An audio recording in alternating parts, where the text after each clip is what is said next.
자, 이제 앞에 화면 보겠습니다. 저희 어제 플렉스에 대해서 기본적인 사용법 그리고 기본 이해를 좀 했죠. 오늘부터는 플렉스를 사용해서 실질적인 활용하는 부분에 대해서 공부를 좀 해볼 건데 자, 제가 일단은 수업 페이지에 링크를 2개 열 겁니다. 그리고 새로 고침해서 둘 다 열어보시면은 일단 메뉴 만들기라고 되어 있는 것부터 볼게요. 정답 예시 말고. 아니다. 정답 예시를 먼저 보죠. 이 녀석을 보도록 하죠. 자, 얘가 지금 정답 예시를 눌렀을 때 나오는 문제예요. 자, 이거를 플렉스를 활용해서 여러분들이 실질적으로 구현을 해보시면 되는 건데, 얘는 기본적인 이 모양새는 되게 쉽게 처리가 가능할 거예요. 다만 이런 게 좀 있습니다. 지금 화면이 너비가 줄어들었을 때 형태가 변하죠. 이런 걸 이제 우리가 반응형 웹의 기본이다라고 얘기를 보통 하는데, 자, 만약에 반응형 처리가 안 되어 있다면 이렇게 화면이 줄어든 상태에서 이게 작아지면 어때요? 얘는 그냥 스크롤이 생기고 페이지가 가지고 있는 사이즈만큼 유지가 되고 있어요. 다만 이 녀석은 반응형을 이렇게 모바일 버전으로 처리를 해버린 거예요. 일정 수치 이상으로 더 작아지게 되면 이 기준이 몇 픽셀인지는 정확하지 않지만 일정 수치 이상으로 작아지게 되면 이렇게 모바일 버전으로 보기라는 버튼이 생겨나면서 반응할 수 있게끔 만들어 놓은 거죠. 반응형은 생각보다 다양한 것들이 포함이 되어 있어요.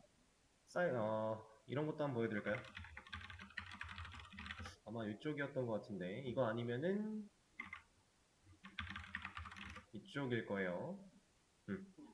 자, 이런 사이트도 지금 카카오뱅크라고 하는 이제 사이트에 들어와 있는 건데 이 녀석 같은 경우에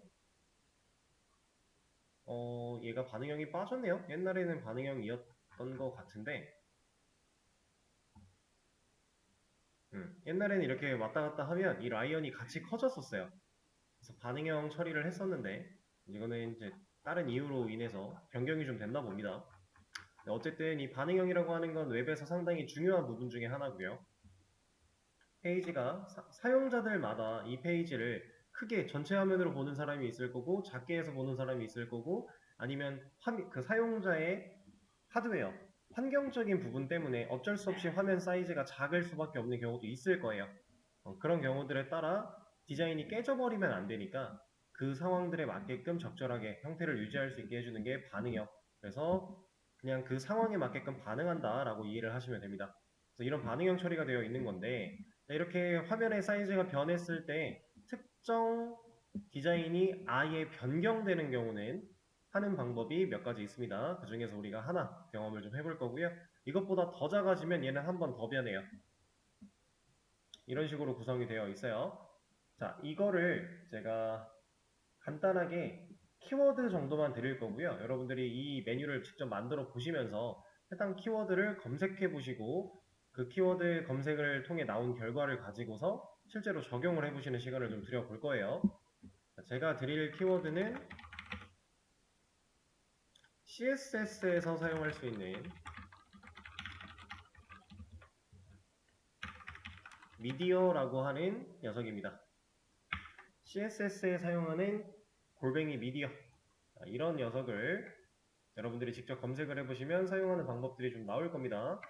자, 제가 검색 예시도 하나 보여드리면 이런 느낌으로 가면 돼요. 이러면 미디어 쿼리 사용법이라고 해서 기본적으로 사용할 수 있는 방법들이 좀 나올 텐데 이걸 활용하면 우리가 지금 정답 예시에서 봤던 이런 반응형 처리가 가능해집니다. 그래서 이런 거 한번 해보시고 그리고 이제 정답 예시 말고 문제를 좀 볼 거예요. 문제를 열어보시면 이 메뉴 구성품이 ULLIA 구조로 되어 있고요. 그리고 밑에 CSS 부분에 가장 위쪽에 import라고 하면서 이런 게 하나가 들어가 있을 거예요. 자, 이 부분은 여러분들 그냥 가져다가 쓰세요. 이만큼은. 이 밑에는 노멀라이징이니까 여러분들이 하고 싶은 대로 하시면 되고 이 두 가지 이만큼은 그냥 지금 이 문제에 적혀 있는 거대로 그대로 가져가서 사용을 하시면 됩니다. 간단하게 폰트 적용하는 방식인데 폰트 적용은 실제로 이런 방식 말고도 다른 방식도 있고요. 여러 가지 방식이 있어요. 그 중에서 그냥 import라고 하는 이 골뱅이를 사용해서 적용하는 방식 중에 하나입니다. 그래서 얘는 그냥 따로 설명드리지 않을 거고 우리 나중에 폰트를 처리하는 방법 같은 것도 스프링 들어가면 다 해볼 거니까 같이 그 전에 지금 이 상황에서는 그냥 이걸 그냥 따라하는 것만으로 노토산스 KR이라는 폰트를 적용시키는 걸로 진행을 하시면 되겠습니다. 그래서 이 정답 예시 상황에 맞게끔 처리를 해 주시면 되고요. 그럼 이걸 해볼 수 있는 시간을 드려보도록 하죠. 자, 이제 앞에 화면 보겠습니다. 지금 이 첫 번째 메뉴 같은 경우는 우리가 새롭게 사용하는 그 미디어라는 쿼리 때문에 좀 어렵게 느껴질 수는 있겠지만 사실 그걸 제외하고는 되게 간단한 문제죠. 문제에 있는 이 녀석 가져와서 저도 한번 같이 진행해 보도록 하겠습니다. 기본적으로 딱 이만큼 가져왔고요. 문제가 제공한 만큼. 그리고 정답 예시를 보면서 처리를 좀 해볼 거예요. 일단 첫 번째로 하나씩 좀 짚어보자면 뭐부터 하는 게 가장 바람직할까요? 우리가 항상 CSS 작업 같은 거 할 때는 넓은 범위에서 세세한 범위로 파고 들어가는 게 바람직하다라고 했었는데 일단 반응형은 둘째 치고 구조를 잡아놔야 되니까 그 구조를 잡기 위해서 내비게이션 이 클래스 녀석한테 먼저 부여를 좀 해보겠습니다. 자, 일단은 지금 이 li들 메뉴 아이템과 메뉴 아이템 텍스트들이 한 줄을 혼자 쓰고 있는 이유가 뭐예요? 얘네들은 디스플레이가 블록일 거니까 li가 블록이니까 그죠? 그러면 이 li의 디스플레이를 뭐 인라인 블록이나 이런 걸로 바꿔도 그러니까 이런 말이죠. 내비게이션의 자식으로 있는 li 이 녀석들의 디스플레이를 인라인 블록으로 바꿔도 이렇게 메뉴가 한 줄로 오는 거는 돼요. 되긴 됩니다. 근데 우리가 지금 보고 있는 이 정답 예시에서는 마우스가 왔다 갔다 할 때 얘네들이 서로 가지고 있는 틈새가 있나요? 없죠? 그러니까 즉 여기에 있는 틈새 말하는 거예요. 근데 우리가 디스플레이 인라인 블록 가지고 작업을 하면 여기에 틈새가 이만큼 생길 수밖에 없죠? 왜냐면 그 공백 제거가 안 되기 때문에 그걸 없애려면 플롯 같은 거를 또 사용을 해야 되고요. 근데 우리가 플렉스를 배웠기 때문에 굳이 이런 방법 쓸 필요 없이 내비게이션에게 디스플레이를 플렉스로 부여를 한다면 이 내비게이션 클래스의 자식으로 있는 li들, 이 li 4개는 다 플렉스 아이템들이 됐으니까 하나하나가 다 개구리화가 됐으니까 이렇게 한 줄을 혼자 쓰지 않고 딱 붙겠죠. 그래서 디스플레이 플렉스 부여했습니다. 자, 그럼 이 녀석들을 이제 화면에 우측 정렬 시킬 거예요. 플렉스 아이템들을 통으로 우측 정렬을 시킬 때에는 우리가 컨테이너를 건드리면 되는 거였죠. 근데 지금 컨테이너는 내비게이션 태그, 왜? 이 녀석의 디스플레이가 플렉스니까. 실질적으로 이 플렉스를 통해 영향을 받은 녀석은 li들이지만 이 li들을 한 번에 컨트롤할 때는 플렉스 컨테이너, 즉 부모에게 우리가 justify 컨텐츠 이런 거를 주면 되는 거였으니까 여기다가는 플렉스 end 부여할 겁니다. 그러면 우측 정렬을 하겠죠? 간단하게 여기까지 처리를 좀 했어요. 자, 그 다음에 백그라운드 컬러 같은 거 주면 되겠네요. 정확한 색깔을 하려면은 이제 뭐 컬러 피커 같은 걸 사용해서 이 색깔을 따야겠지만 그렇게까지는 하지 않겠습니다. 자, 적당히 스카이 블루 같은 거 넣어주도록 할게요. 아마 이게 딥 스카이 블루가 그럴 거예요.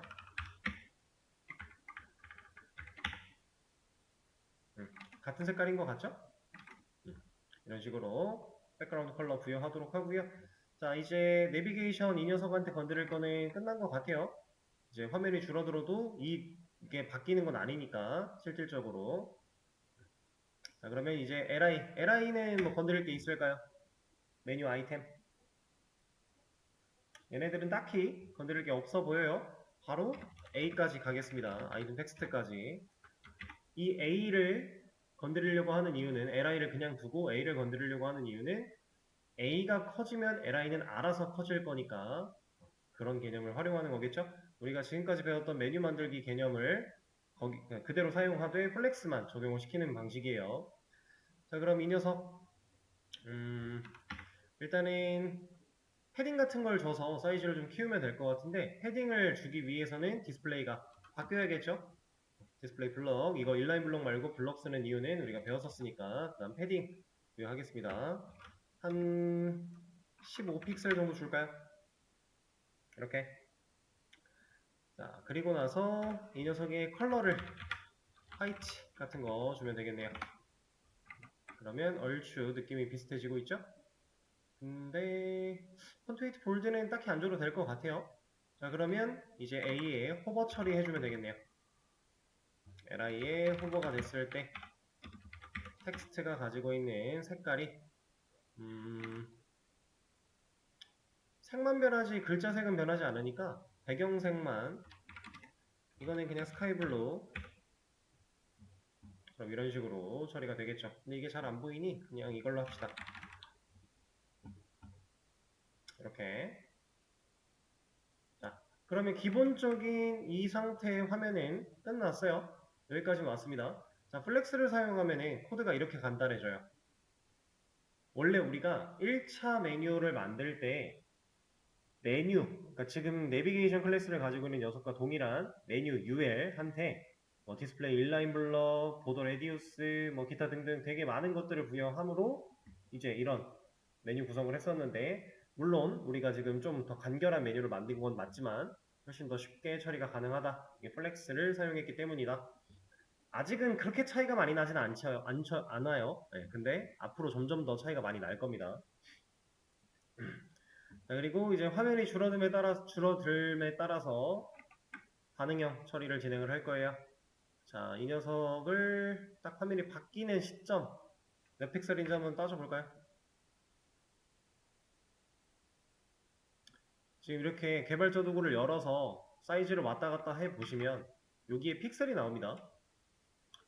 이 앞에 있는 녀석이 너비에 관련된 녀석이에요. 그래서 이거 가지고 판단을 할 건데, 자, 800까지는 800부터 800보다 조금이라도 더 크면은 이제 구조가 이런 식으로 800보다 조금이라도 작거나 800까지는 그 정렬 형태가 좀 바뀌어야 되네요. 그럼 우리가 미디어 태그를 활용해서 처리를 좀 해볼게요. 자, 이 녀석한테 제가 부여할 값은 max width라고 줄 겁니다. 최대 너비라는 의미겠죠? 800픽셀이라고 줄 거고요. 최대 너비 800픽셀까지는 이 미디어 쿼리가 사용되어 있는 이 안쪽 CSS가 적용이 되는 거다라는 의미로 보시면 돼요. 그래서 제가 내비게이션 이 녀석한테 지금 얘가 바뀌는 점은 이 메뉴 플렉스 아이템들의 정렬 상태가 바뀌는 거니까 이 녀석이 가지고 있는 justify content의 값을 스페이스 around 주겠습니다. 여기서 between 아니고 around인 이유는 맞닿는 면이 아닌 맞닿지 않는 면도 동일한 여백을 가지고 있으니까요. 이렇게 처리를 하게 되면 됐죠? 그러면 여기서 지금 여기 같은 경우는 픽셀이 위쪽에 나오고 있어요. 여러분들 화면에서도 확인이 가능할 거니까 800보다 801까지는 지금 딱 이 상태, 800부터는 딱 이 상태, 이렇게 해서 작아지게 되면 이 상태를 유지하겠죠. 자, 이렇게 미디어 태그 하나 사용을 해봤고, 그 다음에 더 작아지면 여기서 더 작아지다가 600쯤이겠네요. 600까지는 이런 구조로 변경이 또 돼야 된다라고 하니까 사용 방식은 동일하겠죠. 맥스 위드인데 600픽셀까지. 이때는 내비게이션에 justify 컨텐츠 이런 거 따로 없고 얘는 건드리지 않을 거고요. 플렉스 다이렉션 사용하겠습니다. 왜냐면 줄을 바꿔줘야 되는 거니까. 컬럼으로 값 넣어줄 거고요. 그럼 얘가 600보다 작아질 때 이렇게 컬럼 형태로 바뀌겠죠. 자, 지금 여기서 사용하는 이 미디어 쿼리는 우리가 자바에서 쓰는 일종의 조건문 같은 걸로 보시면 돼요. 너비가 600까지는 얘가 코드가 실행이 되는 거고 800까지는 얘가 하는 거고, 그리고 그 외 800보다 더 커졌을 때는 이 녀석들이 일을 한다라고 보시면 됩니다. 기본적으로. 그래서 컬럼으로 일단 새로 줄을 만들어 줬어요. 그리고 나서 얘네들 가운데 정렬 해야겠죠? 지금 가운데 정렬 되어 있으니까. 그러면 이 상태죠? 가운데 정렬. 가운데 정렬 같은 경우는 뭐 어디에다 줘도 상관은 없겠지만 지금 우리가 이미 A 태그는 블럭 요소로 사이즈가 커져 있는 상태이기 때문에 이 녀석 안에 있는 글자를 A한테 텍스트 얼라인 센터를 줘서 정렬을 하도록 하죠.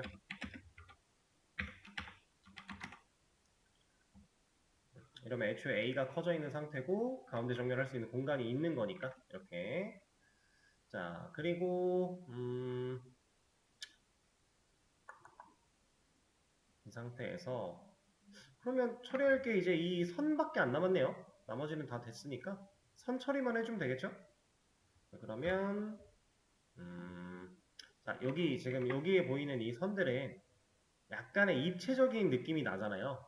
이 선은 어떻게 만드는 거냐면 보더 라인을 위, 아래 따로따로 줄 수가 있어요. 우리가 그동안에는 그냥 보더라고 해서 외곽선을 다 씌우는 방식을 썼었는데 보더 탑, 보더 바텀 이런 게 가능합니다. 그걸 사용해서 탑에 어느 정도, 바텀에 어느 정도 해서 선을 두 개를 그으면 돼요. 그럼 이렇게 약간 입체적인 효과를 줄 수가 있어요. 그래서 제가 여기다가 보더 탑에 1픽셀 솔리드 RGBA를 사용해서 투명도까지 좀 처리를 할게요. 투명도를 적절히 넣어주는 게 훨씬 더 잘 보일 거니까 이 정도 넣어주도록 하고 그 다음에 보더 바텀도 1픽셀 솔리드 RGBA 여기에는 검은색 선인데 투명도를 한 0.3 얘도 0.3 이런 느낌으로 부여를 하는 겁니다. 이러면 약간 입체적인 효과를 줄 수가 있어요.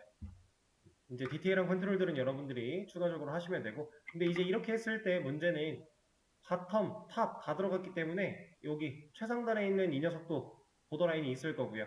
여기 바텀에도 라인이 있죠. 근데 얘네들은 사실 라인이 필요하지 않는 녀석들이에요. 여기도 보면 라인이 없죠. 여기는 뭐 육안으로는 구별이 안 되지만 자 그래서 제가 이런 거 하나 줄 겁니다. 이건 뭐 선택이긴 한데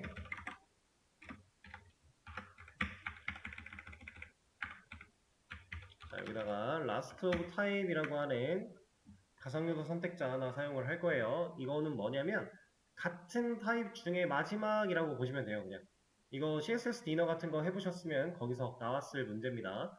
그래서 같은 타입에서 마지막 녀석, 즉 마지막 li만 골라내겠다라고 하는 거예요. 그러니까 막내랑 별반 다르지가 않죠.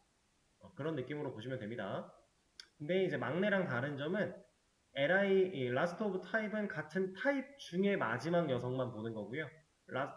라스트 차일드 같은 경우는 무조건 막내만 보는 거예요. 그런 차이가 좀 있겠죠? 근데 지금 상황에서는 어떤 걸 써도 똑같습니다. 자, 여기다가는 보더 바텀 논 이렇게 주겠습니다. 그러면 마지막에 있는 이 녀석만 바텀 라인이 사라질 거니까 쉽게 처리가 가능하겠죠? 그리고 여기에 있는 육안으로 나오진 않지만 위에 있는 이 탑도 거슬린다라고 하면은 주면 되죠?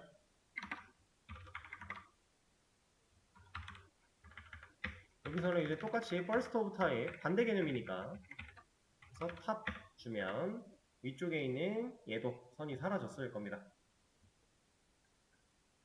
이런 식으로 해서 우리가 미디어 태그도 활용을 하면 이런 반응형 구조도 만들어낼 수 있다. 이렇게 이제 여러분들이 실제로 뭔가 화면을 만들어 나간다라고 했을 때 쓸 수 있는 것들이 좀 많죠. 점점 우리가 많은 지식들을 배워 나가고 있어요. 그리고 이 문제는 되게 기본적이고 기초적인 활용을 해보는 문제였고 이제 쉬는 시간을 가졌다가 다음 시간에는 조금 더 심화적인 문제를 해볼 거예요. 이 문제 같은 그 다음에 풀어볼 문제 같은 경우는 조금 생각을 더 많이 하셔야 될 겁니다. 이거는 그나마 좀 쉬운 편에 속하는데 다음 문제는 좀 어려울 수 있다. 자, 일단 쉬는 시간을 먼저 가지도록 할게요. 이제 앞에 화면 보겠습니다. 자, 이번 시간에 해볼 문제 제가 또 수업 페이지에 올려드릴 건데 이거는 바로 힌트까지 좀 같이 열어드릴 거예요. 수업 페이지 새로 고침해 보시면은 밑에 링크 3개가 또 올라왔을 거고 자, 일단 우리가 해야 되는 건 이겁니다.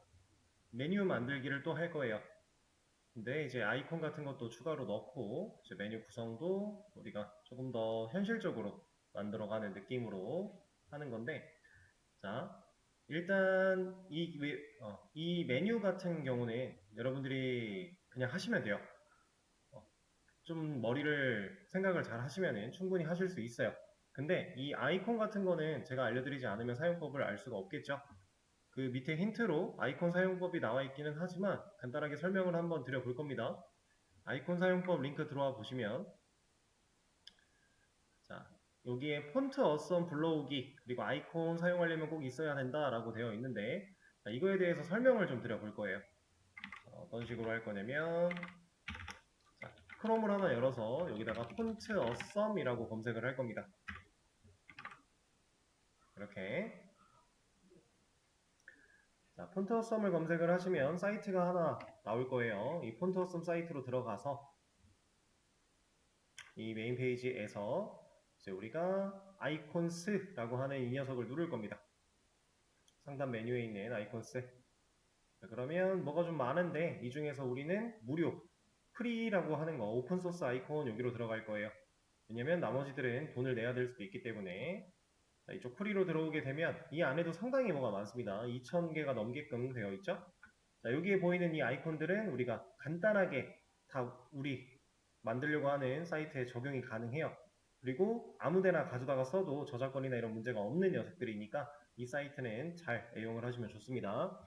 자, 그 중에서 우리가 지금 필요한 게 이 사과 모양이죠. 애플 마크인데 애플 마크를 여기서 2000개 중에 찾으려면 힘들 거니까 우리 검색을 할 거예요. 여기다가 apple 애플이라고 검색을 하시면 애플 관련된 요소들이 추려져서 나오게 됩니다. 자, 이 중에 우리가 실제로 필요한 건 이 녀석이겠죠. 여기 검색 부분에 검색을 하시면 여기 나온다. 자, 그럼 이 녀석을 클릭해요. 그럼 약간만 기다리시면 이렇게 모달 팝업 창이 하나가 나오게 될 텐데, 이 모달 창에서 우리가 해야 되는 일은 이거예요, 이거. 해당 아이콘을 가져다 쓰기 위해서 우리가 쓸 수 있는 방식들이 여기에 적혀 있는 거고요. HTML 방식, React, Vue, SVG 이렇게 여러 가지가 있는데 우리는 그 중에서 HTML 방식을 써도 되겠죠. 왜냐면 우리가 실질적으로 HTML에 태그 구성을 할 수 있는 환경이니까. 그러면 이 녀석을 그냥 드래그 하셔도 되고요. 아니면 그냥 클릭해도 복사가 됩니다. 클릭해서 복사를 해줘요. 그리고 우리가 넣고자 하는 곳에 그대로 붙여넣기만 하시면 돼요.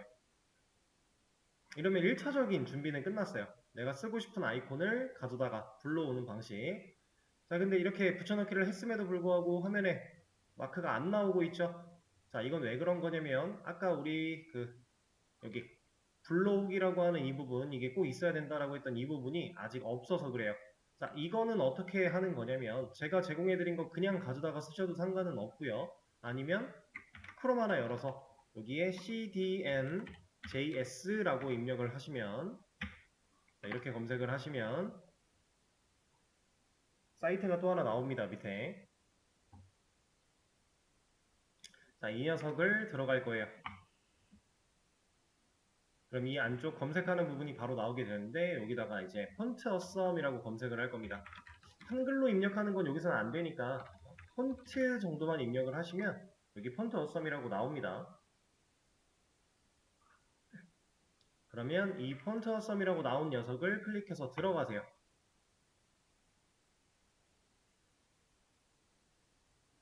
자, 그러면 밑에 쭉 뭐가 많이 나왔죠? 자, 이 중에서 우리는 어떤 걸 써도 크게 상관은 없는데 웬만하면 all이라고 되어 있는 거를 쓰시면 좋아요. 이런 거는 이제 모든 것들을 다 불러올 수 있는 녀석이기 때문에, 자, 이 부분을 그대로 드래그해서 복사하셔도 되고 아니면은 카피 URL 하셔도 되고 카피 링크 태그 하셔도 돼요. 뭐가 됐든 좋아요. 근데 가장 편하게 하시려면 카피 링크 태그 이거 누르세요. 이거는 아예 태그가 입력되어 있는 상태로 복사가 되는 거기 때문에, 자, 이 녀석을 클릭해 준 뒤에 우리가 작업하고 있던 연습장으로 다시 돌아가서 HTML의 상단에, 가장 상단에 그냥 붙여넣기 해주시면 됩니다. 자, 그러면 제가 제공해드렸던 것보다는 뭔가 좀 더 많이 쓰여져 있는데 이거는 그냥 버전에 따라 다른 거고, 실제로 이런 부분들, 뒤에 있는 이런 부분들은 제거를 해도 불러오는 데는 문제가 없어요. 어쨌든 이렇게 가져올 수 있다. 자, 그랬더니 이제 아이콘이 생겨났죠. 자, 이런 식으로 해서 아이콘을 쓸 수 있습니다. 근데 이 아이콘을 실질적으로 우리가 활용을 할 때, 자, 이 아이콘이 지금 너무 작아요. 이 녀석의 사이즈를 좀 컨트롤하고 싶어요. 그러면 우리가 이런 아이콘의 모습을 봤을 때에는 아 이거 이미지 같은 느낌이겠지? 라고 해서 너비나 높이 같은 거 부여하실 수 있어요. 근데 이거 아닙니다. 이 녀석들은 글자화예요. 글자화. 글자화된 아이콘이라서 폰트 사이즈 가지고 컨트롤이 가능해요. 글자 취급을 할 수 있다는 얘기입니다. 그러면 이 녀석을 제가 div 같은 거에다가 한번 감싸서 이렇게 놨다. 이 상태에서 이 사과를 가운데 정렬하고 싶다. 그러면 div한테 텍스트 얼라인 센터를 부여하면 얘는 가운데 정렬이 됩니다. 실제로 글자 취급이에요. 그리고 이 사과 검은 색깔 쪽에 있는 컬러를 바꾸고 싶다라고 하면 컬러로 주시면 돼요. 이런 식으로 우리가 글자 취급하듯이 아이콘을 취급할 수 있으니까 그거에 대한 설명이 이 힌트에 나와 있는 겁니다. 글자로 구현되어 있다. 그리고 불러오게 할 때 이거 꼭 필요하다. 이 링크라고 하는 이게 불러올 때 쓰는 태그예요. 링크. 그리고 href는 불러올 경로를 의미하는 거고요. 그리고 이 아이콘 태그에 있는 이 클래스나 이런 것들은 실제로 만들어져 있는 걸 그대로 가져온, 사용하기 위해 가져온 상황입니다. 그래서 아이콘 같은 건 이런 식으로 쓸 수가 있어요. 자, 그러면 아이콘 사용법 알려드렸고, 이제 나머지는 그냥 여러분들이 이 페이지를 보면서 파악하시고 진행을 하시면 됩니다. 자, 얘네들 주의해야 될 사항은 이런 거예요. A 태그가 지금 당연히 이거 마우스 바뀌고 하니까 A 태그겠죠. 근데 이 녀석이 마우스가 빨간색 보더라인 어디에 들어가도 다 지금 이만큼이 바뀌고 있어요. 그 말인즉슨 A 태그가 가지고 있는 높이 너비가 아예 빵빵이 커졌다 이런 얘기니까 이 부분 잘 신경 써서 처리해 주시면 되고요. 그리고 여기 지금 약간의 여백들 존재하죠. 이거에 대한 정렬 같은 것도 여러분들이 잘 생각을 해보시면 될 것 같아요. 자, 그러면 시간을 좀 드려보겠습니다. 이거는 생각이 꽤나 필요한 부분이다 보니까 시간을 좀 드릴 거예요. 우리가 배웠던 개념들을 적절하게 잘 활용해서 한번 만들어 보세요. 자, 시작하시면 됩니다. 자, 이제 앞에 화면 볼게요. 같이 한번 이 메뉴 구성을 만들어 보도록 하겠습니다. 자, 일단은 결과물을 보면서 간단하게 파악을 좀 해보도록 하죠. 자, 얘는 이제 반응형 처리는 따로 되어 있는 건 없는 것 같고, 일단 가장 큰 레이아웃 하나가 필요하겠죠? 배경색이 들어가 있는, 그리고 그 안쪽에 아이콘 들어가 있을 거고요. 그 다음에 메뉴 이렇게 들어가 있는 것 같아요. 그래서 이 메뉴 하나를 레이아웃 하나로 또 묶어주면 될 것 같고, 그 다음에 이 로고 같은 경우도 하나로 별도로 처리를 하면 좀 더 편하게 레이아웃 처리가 가능할 것 같습니다. 그리고 로고 같은 경우도 마우스가 여기에 올라갔음에도 포인터가 바뀌는 걸 봐서는 A 태그를 적절하게 잘 활용을 해서 높이가 위아래가 최대로 늘어나고 있는 상태. 메뉴들도 다 동일하죠. 자, 이런 기본적인 사항들을 체크한 이후에 이제 구성을 한번 잡아보도록 할게요. 자, 저는 로고와 이 메뉴 구성을 한 번에 담아주기 위해서 div 태그 하나 만들어낼 거고요. 이 녀석의 클래스 이름을 탑바 정도라고 하나 지어주겠습니다. 자, 그리고 이 녀석의 자식으로 div 하나, 레이아웃용이에요, 이거는. 그리고 얘는 이름을 로고라고 하나 만들어주도록 하죠. 그리고 이 녀석과 형제로 div를 하나 더 만들 건데 이 녀석의 이름은 메뉴박스라고 지어주도록 할게요. 자, 이러면 div 구성이 두 개가 만들어지겠죠? 자, 근데 이 div 레이아웃 안쪽에 추가적으로 구성을 더 해야 되니까 제가 바로 처리를 좀 하겠습니다. 자, 그리고 이 로고에 자식으로 A 태그 하나 만들어낼 거고요. 이 A 태그한테 href는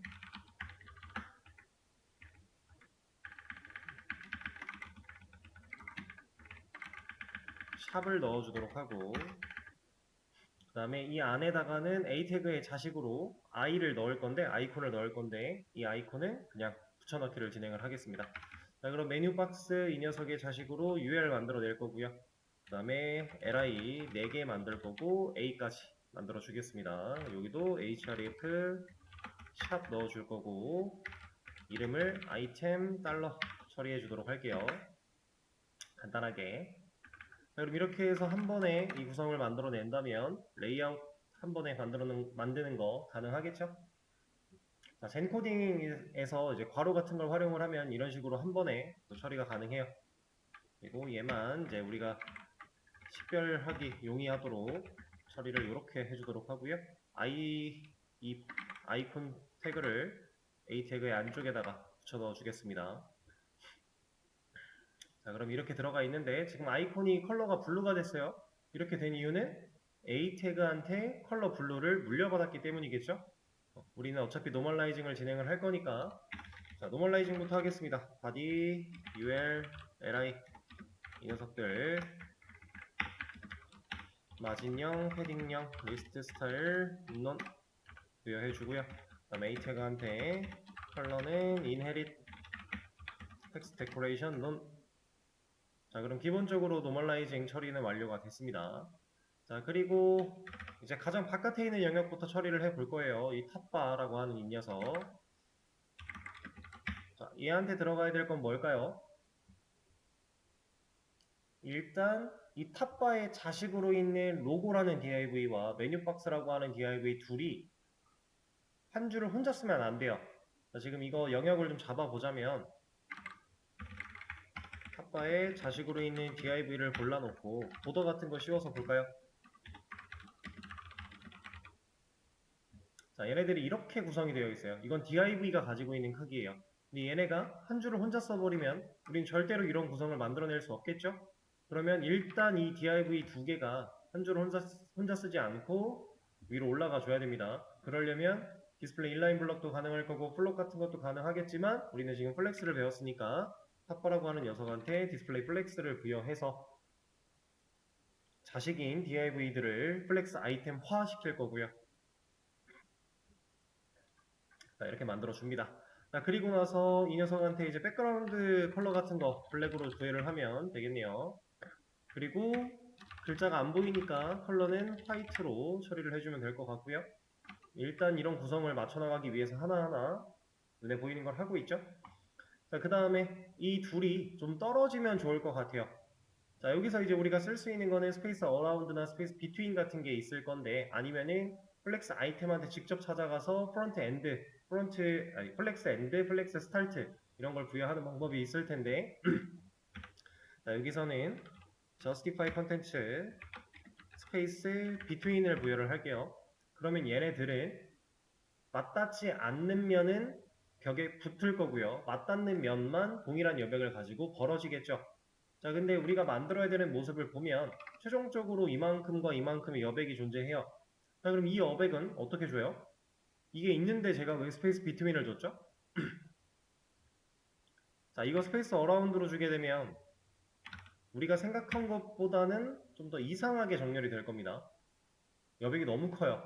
그리고 이 여백은 실제로 화면이 늘어나도 여백은 고정이에요. 그렇죠? 이런 것들을 보면 아, 스페이스 어라운드 가지고 한 건 아니겠구나. 그래서 비트윈을 처리를 한 거고 이 여백은 이따가 마진 같은 걸 사용해서 그냥 띄워버리면 됩니다. 아니면 패딩 같은 거. 마진은 하긴 배경색이 채워지지 않고 밀어낼 거니까 패딩으로 띄우면 되겠네요. 자, 패딩을 지금 부여를 하도록 할까요?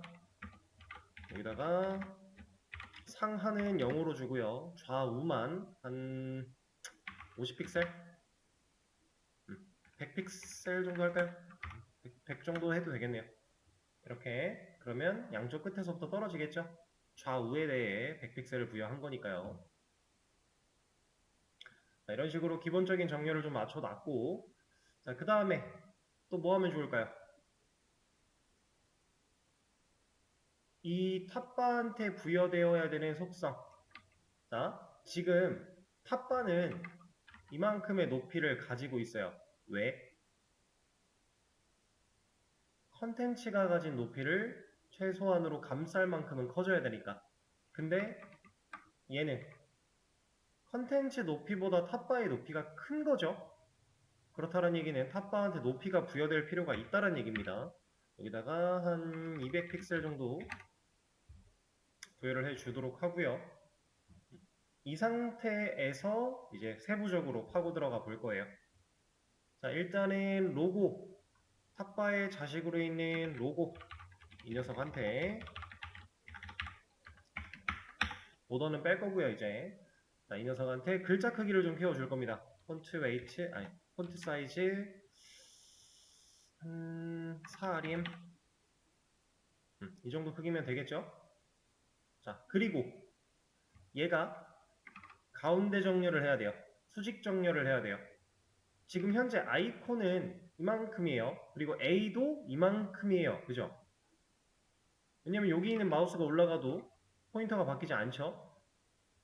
자, 이것도 헷갈리면 항상 우리는 영역을 씌워가면서 하는 게 맞습니다. 로고의 자식으로 있는 A한테 보더 같은 거 씌워놓고 보면 돼요. 뭐 백그라운드를 씌우든 보더를 씌우든 뭔가를 씌워놓고 보시면 됩니다. 자, 이렇게 A 태그의 영역은 이만큼 잡혀 있어요. 자, 그럼 이 녀석이 수직 정렬하기 위해서는 어떤 방법이 있을까요? 결국 수직 정렬해야 되는 건 아이콘이에요. 아이콘이 정렬을 하든 A가 정렬을 하든 누군가 정렬을 해야 돼요. 근데 여기서 중요한 사실은 A 태그는 높이를 이만큼을 가져야 되는 거고요. 아이콘은 가지든 안 가지든 별로 상관은 없어요. 어쨌든 마우스가 올라갔을 때 포인터가 바뀌는 건 A니까. 그리고 클릭했을 때 뭔가 동작할 수 있는 것도 A니까. 그쵸?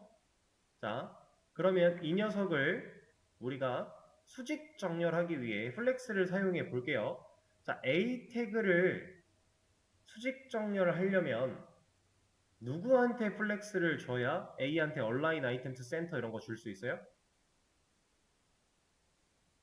지금 구조가 탑바의 자식으로 div의 자식으로 A 이렇게 들어가 있는데 A 태그를 수직 정렬할 거야 라고 하는 의미를 부여했을 때 A 태그한테 얼라인 아이템스로 얘를 수직 정렬하기 위해서는 로고한테 디스플레이 플렉스가 들어가야죠. 자, 로고한테 디스플레이 플렉스를 줬더니 A 태그가 가지고 있는 보더 라인이 길어졌어요. 이거 왜 그래요? 얘는 A 태그는 이제 플렉스 아이템이에요. 근데 플렉스 아이템은 얼라인 아이템스가 기본 스트레치죠. 부모 높이를 안다라고 했어요. 그래서 얘는 자동으로 높이가 길어진 겁니다. 자, 그럼 이 상태에서 얘를 A 태그를 수직 정렬하기 위해 얼라인 아이템스 센터를 부여하면 얘는 높이가 어떻게 돼요? 안 늘어나죠. 이거는 기본값인 스트레치에서 센터라는 값으로 변경됐기 때문에 부모 높이를 알지 못하는 겁니다. 그쵸? 자, 이런 문제가 있어요. 이제 이 문제를 직접적으로 여기서 해결하는 방법도 물론 있습니다. 다만 저는 이런 방식을 사용하지 않을 거고요. 플렉스를 얘한테 부여하지 않을 거예요. 지금 현재 로고라고 하는 이 녀석은 이 div는 탑바의 높이를 알아요. 이 div는 탑바가 가지고 있는 높이를 아나요? 얘는 알아요. 왜?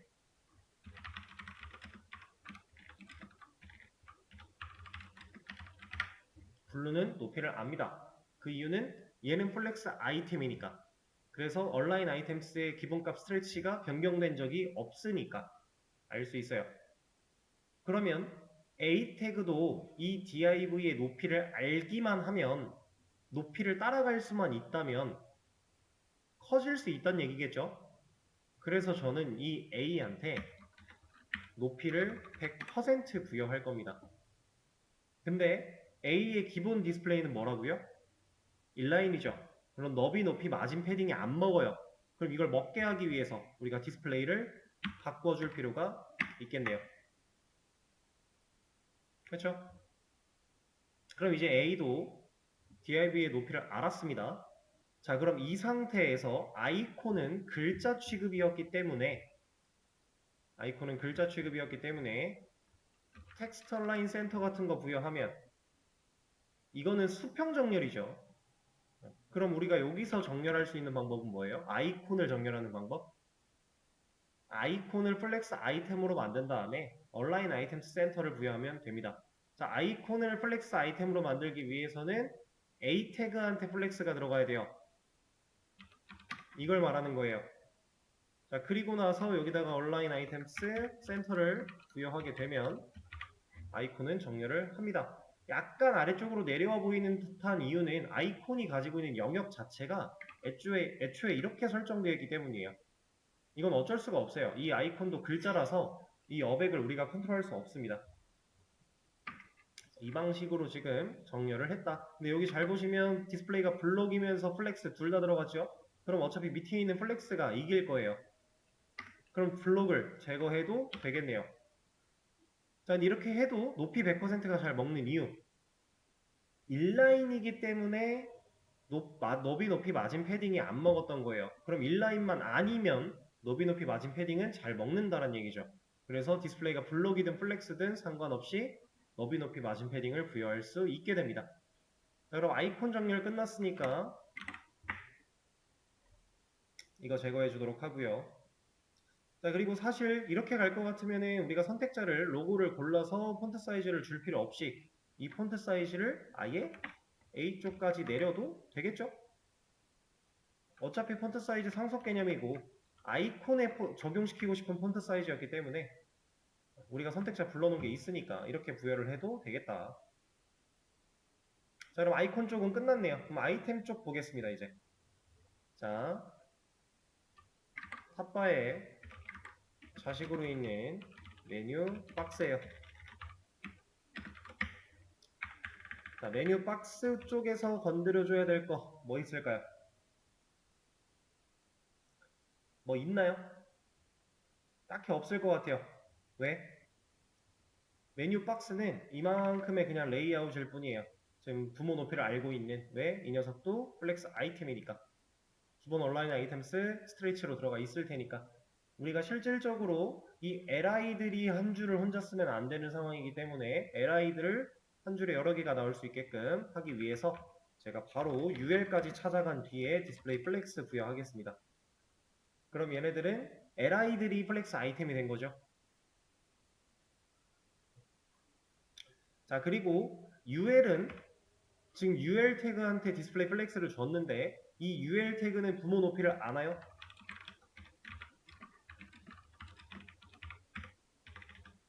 얘는 부모 높이를 모르죠. 왜 몰라요? 지금 플렉스의 영향으로 높이를 물려받은 녀석은 div까지예요. 근데 이 녀석의 자식인 ul은 플렉스의 영향을 받지 못하죠. 이 녀석이 플렉스를 갖고 있는데 그럼 플렉스 아이템이 되는 건 얘랑 얘밖에 없는데 그의 자식인 ul은 영향이 없어요. 그래서 이 ul이 부모의 높이를 알게끔 할 겁니다. 여기다가 높이 100% 부여할 거예요. 그럼 이제 부모 높이를 알았죠? 자, 부모 높이를 알게 된 이 상황에서 그 다음으로 처리하면 좋을 거. 자, li한테 뭐 건드릴 거 있나요? 메뉴 아이템한테. 딱히 없겠죠? 우리 사이즈 같은 거 다 A 쪽으로 건드리고 있었으니까 그동안. 그럼 바로 이제 li 건너뛰고 A 쪽으로 들어갈 수 있겠네요?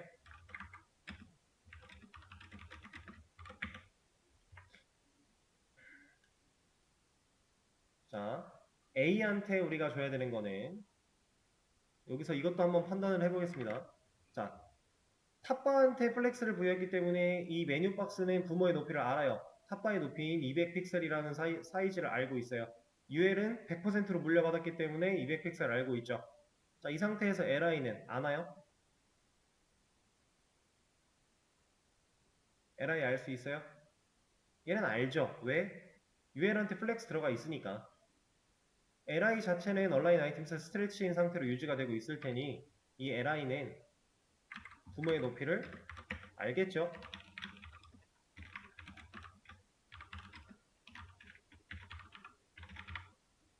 이렇게 알고 있습니다, 얘는.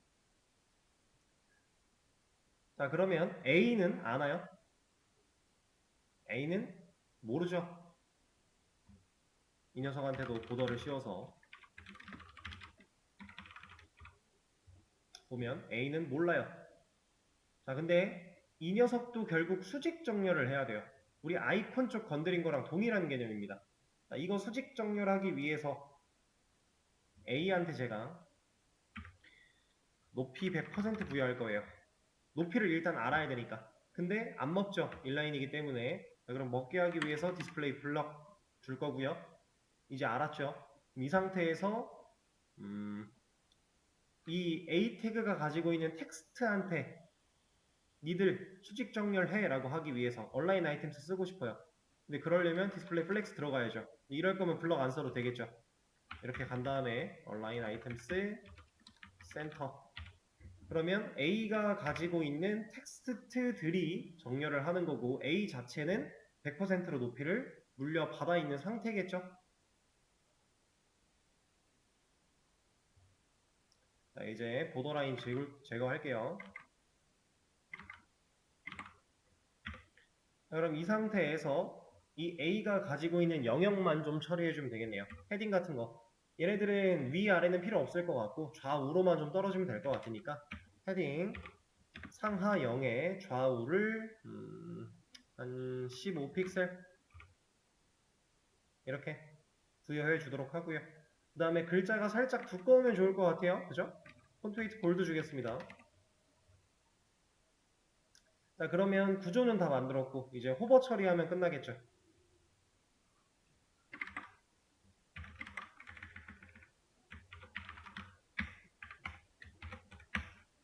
여기다가 호버했을 때 컬러는 블랙으로, 백그라운드 컬러는 화이트로 바꿔준다면 이제 이런 식으로 처리가 가능하겠죠. 자, 이 메뉴를 만들 때의 가장 핵심은 이 플렉스를 얼마나 잘 이해하고 적재적소에 활용하느냐라는 개념 하나랑 플렉스가 높이를 물려준 걸 그 플렉스 아이템의 자식인 녀석들이 또 높이를 물려받기 위해서 우리가 높이 100%라는 속성을 사용하는 거. 그렇게 했을 때 실질적으로 이 정렬, 수직 정렬하는 컨텐츠들을 위해 A한테 플렉스를 부여하는 거, 이런 것들, 이런 개념만 잘 체크를 하시면 되는 문제였습니다. 처음 하실 때는 이게 쉽지 않았을 거기 때문에 이 레이아웃부터가 사실 어렵게 느껴지는 분들이 있을 거예요. 그리고 스타일 속성 부여하는 거는 필요한 것들을 그냥 눈으로 보고 쭉 진행을 한 거긴 하지만 아직 숙달이 안 되셨다면 되게 어렵게 느껴지셨을 문제겠죠? 자, 이런 식으로 처리를 할 수가 있어요. 자, 근데 이거는 지금까지 우리가 해왔던 방식, HTML 태그 구성하고 CSS를 사용해서 스타일을 입히는 방식이었던 거고, 이제 우리가 실질적으로 화면을 그려 나갈 때는 이 방식보다 라이브러리를 사용하는 방식을 더 많이 써요. 라이브러리라고 하는 건 뭐냐면, 자, 이거는 그냥 하나 보여드리는 게 빠르겠네요. 제가 테일윈드 CSS라고 하는 사이트를 들어가 볼 겁니다. 자, 그럼 이 녀석, 이 테일윈드 CSS라는 이 라이브러리를 제공하는 사이트인데, 이 라이브러리를 우리 거에 적용만 시켜놓으면 얘가 제공하는 클래스 이름을 부여하는 것만으로도 스타일을 부여할 수 있어요. 자, 예를 들어 여기다가 with 이런 걸 입력을 한다. 그러면 클래스 이름에 클래스 부분에 이런 값들만 입력을 해주면 알아서 이 속성이 부여가 되게끔 만들어져 있는 게 라이브러리예요. 자, 이 사이트 들어오는 거 알려드릴게요. 크롬에다가 테일윈드 CSS라고 검색해보세요. 한글로 입력해도 나오니까 테일윈드 CSS. 그러면 테일윈드 CSS 공식 홈페이지가 있습니다. 자, 이 사이트로 들어오시면 되고요. 그리고 여러분들이 실제로 사용할 때는 Get Started라고 하는 걸 눌러주시면 돼요. 그리고 보통 여기다가 이제 검색을 해서 퀵서치 부분의 검색을 통해 여러분들이 원하는 걸 찾아가며 다루시면 되는데, 자, 일단은 이 라이브러리를 우리 거에다가 적용시킬 수 있는 방법이 필요해요. 그 방법들이 여기에 나와 있습니다. 인스톨레이션이라고 해서 설치 방법인데 여러 가지 경우가 있죠. 그 중에서 우리는 플레이 CDN, 일단 이걸 사용을 할 거예요. 나머지는 우리가 지금 당장 적용시키기에 약간 무리가 있어서 플레이 CDN이라고 하는 이 녀석을 클릭하시면 어떻게 추가를 해야 이 테일윈드 CSS라는 라이브러리를 사용할 수 있는지가 나와 있어요. 자, 플레이 CDN 들어오신 다음에 여기 스크립트 부분, CDN 테일윈드에 써있는 스크립트 부분을 그대로 복사합니다. 그리고 이 복사된 걸 우리가 작업할 영역으로 가져와서 최상단, 이 링크 녀석처럼 최상단 어딘가에 붙여넣기 해주시면 돼요. 그러면 우리 거에서 테일윈드 쓸 준비는 끝났어요. 자, 제가 스타일 지금 들어가 있는 거를 싹 다 제거할 겁니다. 싹 다 제거를 했는데 화면에 보시면 얘네들 지금 노멀라이징 되어 있죠. 테일윈드 CSS 같은 라이브러리를 불러오면 기본적으로 노멀라이징이 처리가 되어 있어요. 그래서 우리가 별도로 처리하지 않아도 됩니다. 노멀라이징까지는 되어 있다. 자, 그러면 이 테일윈드를 가지고 어떤 식으로 작업할 수 있는지 간단하게 설명을 드려 볼 겁니다. 이 사이트를 숙달하시는 건 여러분들이 따로 시간을 내셔서 공부를 하셔야 돼요. 이 안에 우리가 배웠던 스타일 속성 같은 거 막 입력해 보시고, 뭐 예를 들어서 뭐 플렉스 같은 거 이런 거 검색해 보면은 어떤 식으로 쓸 수 있는지가 다 나와요. 이거 여러분들이 직접 다 공부하셔야 되는 거고요. 실제로 우리 나중에 스프링 들어가면은 이거 가지고 화면 디자인 할 겁니다.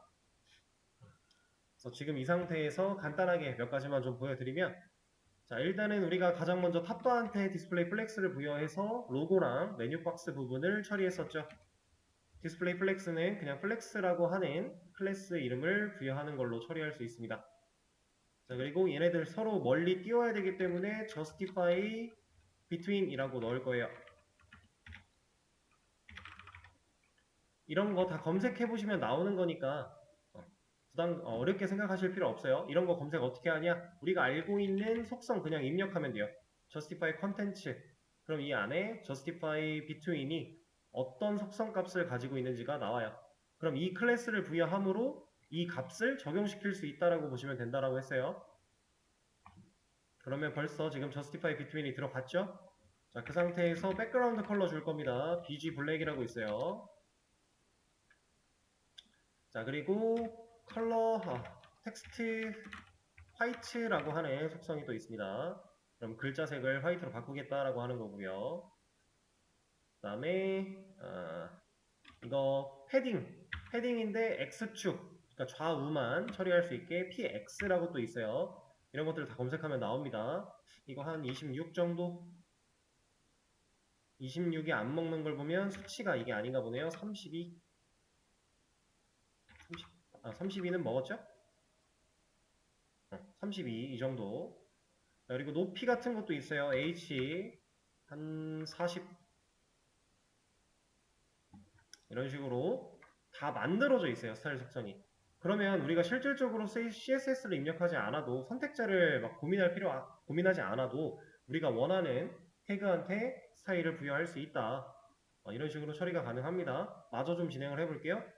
자, A 태그한테 우리가 아까 전에 했던 방식이 클래스를 부여해서 높이 100%를 부여했었는데 이건 hfull이라고 있어요. 근데 이거 그냥은 안 먹을 거니까 디스플레이 변경해줘야 되는데 어차피 플렉스 처리할 거니까 플렉스 부여하고요. 그다음 온라인 아이템스라는 속성은 아이템스 센터라고 하는 값이 있습니다. 그러면 벌써 정렬했죠? 그리고 이 녀석한테 제가 텍스트 폰트 사이즈 속성을 부여했었죠? 그거는 텍스트 엑스라지 수치 엑스라지가 있습니다. 이런 식으로 좀 더 커도 되겠네요. 자, 이렇게 부여할 수 있고요. 그 다음에 아이콘 처리 끝났으니까 이제 메뉴 쪽 가볼까요? 메뉴한테는 제가 UL에 여기다가 높이 100%를 물려받게끔 했었죠? hfull 그 다음에 그 li들 한 줄에 여러 개 나올 수 있게 플렉스 처리 그 다음에 li들은 거 따로 건드릴 거 없이 a 태그한테 클래스를 부여해서 이것도 높이 물려받으라고 hfull 줄 거고 그냥은 안 되니까 플렉스 처리 그 다음 아이템스 센터 해서 글자들 정렬하게 할 거고요. 그 다음에 패딩 이번에도 X축 한 4?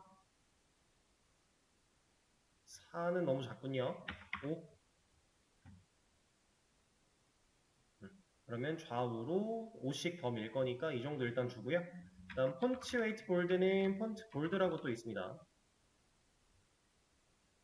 그럼 글자가 두꺼워졌고 자 이제 이 클래스를 그대로 복사해서 여기다가 붙여넣기 A 태그들마다 다 처리를 해준다면 이 아이템 정렬 끝났죠. 자, 그리고 나서 CSS 이것도 테일윈드로 처리할 수는 있지만 이건 그냥 CSS로 처리하겠습니다. 뭐냐면 우리 마우스 올렸을 때 호버했을 때 탑바에 자식으로 있는 메뉴 박스에 자식으로 있는 UL에 li에 호버했을 때 그 자식으로 있는 A 이 녀석한테 컬러 블랙 백그라운드 컬러 화이트 자 이런 식으로 처리가 금방 되죠. 자 아까 전에 작성했던 답안이랑 지금 작성한 답안이랑 실질적으로 전체적인 그 코드의 양만 놓고 보면 압도적으로 이 라이브러리를 사용한 버전이 유리해요. 근데 대신에 이 라이브러리를 썼을 때에는 우리가 원하는 태그를 골라서 그 녀석한테 스타일을 부여하는 느낌이다 보니까 어쩔 수 없이 지금 이런 건 중복되고 있죠. A 태그한테 들어간 클래스가 꽤 긴데 이게 똑같이 다 중복되고 있어요. 자, 이런 건 이제 단점이라고 볼 수도 있어요. 그래서 무조건 라이브러리가 좋다 아니면 무조건 CSS가 좋다 이런 건 없습니다. 적절하게 혼용할 줄 알아야 돼요. 우리가 편하게 할 수 있는 라이브러리는 편하게 진행하고 라이브러리 때문에 오히려 복잡해질 것 같다 그러면 그냥 선택자를 생각해서 CSS를 부여하고 이런 식으로 여러분들이 직접 처리를 하시면 됩니다. 근데 아마 대부분의 기본 틀 레이아웃은 라이브러리 가지고 처리를 많이 해요. 그리고 라이브러리도 종류가 되게 많아요. 그 중에 우리는 테일윈드라고 하는 녀석을 사용할 뿐이고요. 자,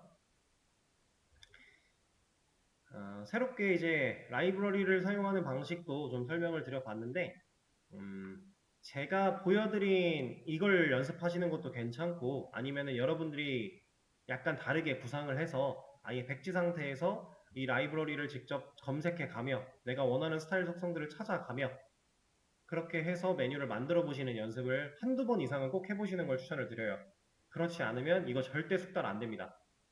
근데 이 라이브러리는 쓰다 보면 쓰는 녀석들이 고만고만하게 계속 반복되기 때문에 한두 번, 두세 번 정도만 해봐도 대충 눈에 익어요. 아, 내가 여기서 이거 쓰고 싶은데? 이런 것들이 있어요. 그러니까 이건 직접 해보시지 않으면 절대로 경험치가 쌓이지 않는 부분입니다. 그래서 똑같은 디자인을 하더라도 순수한 CSS를 사용하는 방식도 있고 이렇게 라이브러리를 쓰는 방식도 있다. 근데 우리가 스프링에 들어가면 실제로 이 테일윈드 CSS를 사용해서 표면 디자인을 할 거니까 여러분들이 그 전에는 어느 정도 숙달하실 필요가 있다라고 하는 겁니다. 자, 그러면 지금부터 남은 시간 동안에는 이 테일윈드 CSS에서 어떤 속성들을 어떻게 쓸 수 있으며 제가 제공해드린 이 메뉴, 보여드린 이런 메뉴는 어떻게 응용하고 활용할 수 있을지 그거를 직접 한번 쳐다보는 시간을 드려볼게요. 자, 지금부터 해보시면 됩니다.